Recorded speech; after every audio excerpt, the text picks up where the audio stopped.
আইনশৃঙ্খলা পরিস্থিতি নিয়ন্ত্রণে এ পর্যন্ত সেনাবাহিনী মোট ৬,০০০-এরও অধিক অবৈধ অস্ত্র এবং প্রায় ২ লক্ষর অধিক রাউন্ড গোলাবারুদ উদ্ধার করেছে এবং এর সাথে সম্পৃক্ত ২৫০০-এরও অধিক ব্যক্তিকে গ্রেফতার করেছে।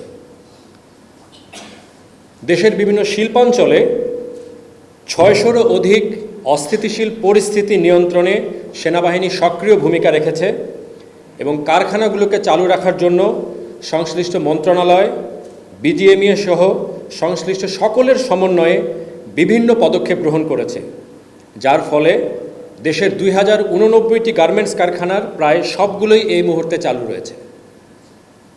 এর পাশাপাশি ৭০০-রও অধিক বিভিন্ন ধরনের বিশৃঙ্খল পরিস্থিতি নিয়ন্ত্রণ করেছে, যার মধ্যে শিক্ষা প্রতিষ্ঠান সংক্রান্ত ঘটনা ছিল ১৪১টি, সরকারি সংস্থা বা অফিস সংক্রান্ত ঘটনা ছিল ৮৬টি, রাজনৈতিক কোন্দল ৯৮টি এবং অন্যান্য আরও বিভিন্ন ধরনের ঘটনা ছিল ৩৮৮টি।